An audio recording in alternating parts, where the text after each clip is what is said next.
to Kelly Dry's Ad Law Access podcast, and this is Simone Roach. The FTC released two Notices of Proposed Rulemaking (NPR) and an Advance Notice of Proposed Rulemaking (ANPR) that would establish a new earnings claims rule and expand the existing business opportunity rule, changes that, according to the FTC's release, would strengthen the agency's tools to curb deceptive earnings claims in industries where they are pervasive, multi-level marketing (MLM) programs, and money-making opportunities. Notably, the proposed earnings claims rule is limited to MLM programs with different definitions proposed for consideration and would not cover the gig economy, notwithstanding that the Commission's recent enforcement actions related to earnings claims have not involved direct selling companies. All of this, however, may be for naught, as Commissioners Andrew Ferguson and Melissa Holyoke voted no on all three proposals. Commissioner Ferguson, who President-elect Trump announced will serve as the next FTC chair, issued a dissenting statement joined by Commissioner Holyoke, making clear his position that whether the proposed rules are lawful and whether they are prudent and sound policy choices are decisions that belong to the incoming Trump administration, and because these are notices of future rulemaking, the Trump administration will decide whether they will ever become final rules. We provide an overview of key components of each proposed rule and the supplemental ANPR, along with the predictions for the fate of the latest midnight rulemakings. NPR on Business Opportunity Rule. This proposal would expand the scope of the Business Opportunity Rule to cover other money-making opportunities, such as business coaching and investment opportunities for which a purchaser makes a required purchase. Reflecting that new scope, the rule would be retitled the Business and Money-Making Opportunity Rule. The NPR notes several alternatives being considered as to the scope of coaching covered by the rule. Business coaching opportunity. The proposed amendments define business coaching opportunities broadly to include any program, plan, or product that is represented to train or teach a person how to establish or operate a business, but the Commission is considering whether and how to define business as well as whether to instead use the term new business defined elsewhere in the rule. Coaching opportunity. The Commission is considering whether to use the term coaching opportunity instead of business coaching opportunity, with the former being more broadly defined to include any program, plan, or product that is represented, expressly or by implication, to train or teach a person how to generate or increase earnings. Potential earnings claims requirement. The Commission is considering narrowing the scope of covered opportunities to those that are marketed, at least in part, through earnings claims. The proposed modifications would subject sellers of any such money-making opportunities to the rule's prohibitions on material misrepresentations and its record-keeping and substantiation requirements. Sellers of money-making opportunities would not be covered by the full scope of the obligations imposed on sellers of business opportunities, however, including the requirement to provide the prescribed disclosure document and earnings statements to prospective purchasers. The proposed amendments would also include a definition of earnings to include gross or net sales, income, profit, appreciation, or other financial gain. Earnings then would replace sales or gross or net income in the rule's definition of earnings claim. MLMs would be exempted from the scope of the rule. NPR on earnings claim rule regarding multi-level marketing. The proposal would create a new earnings claim rule regarding multi-level marketing that would address false or misleading earnings claims in the MLM industry.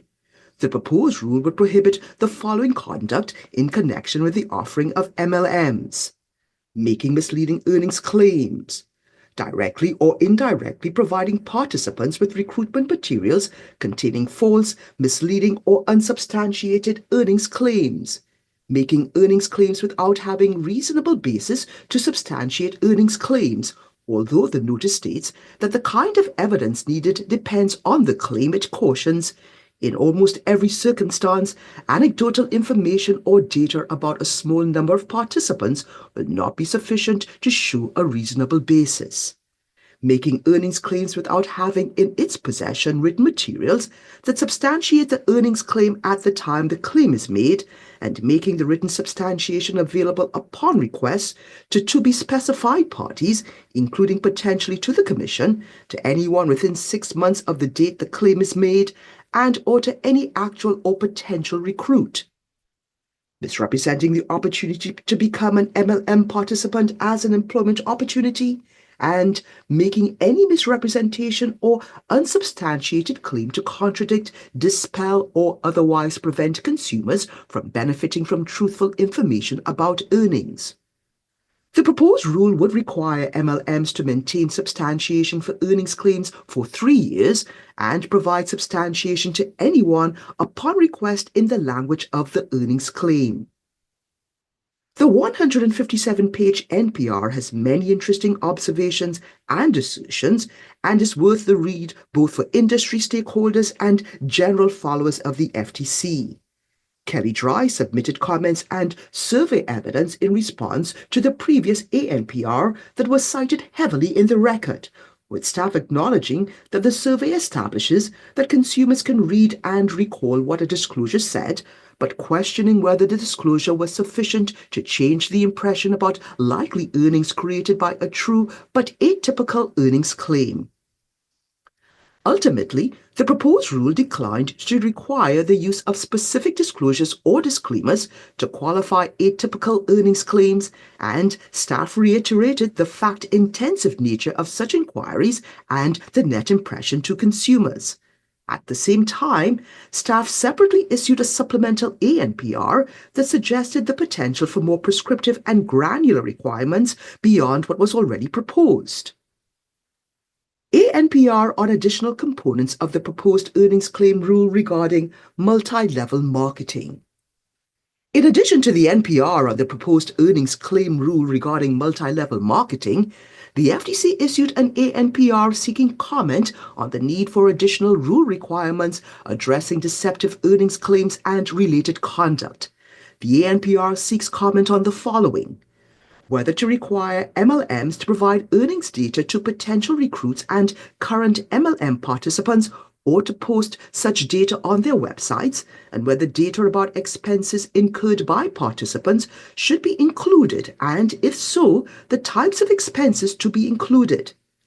Whether all MLM earnings claims should be accompanied by clear and conspicuous information about the earnings MLM participants can generally expect.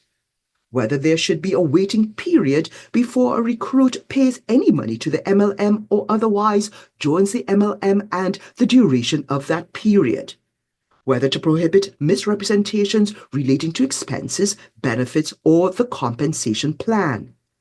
Whether certain other earnings-related misrepresentations are prevalent, and whether to prohibit these practices, specifically misrepresentations or unsubstantiated claims concerning any term or condition of the seller's refund or cancellation policies, misrepresentations or unsubstantiated claims relating to the relationship between work and success, misrepresentations or unsubstantiated claims concerning the cost, performance, efficacy, nature, or central characteristics of the MLM or its goods or services, misrepresentations or unsubstantiated claims concerning real or purported earnings data or statistics concerning a particular industry, or misrepresentations concerning whether the company operates as a multi-level marketing company, and whether to prohibit MLMs from using non-disparagement or similar contract terms, to prohibit participants from communicating truthful negative information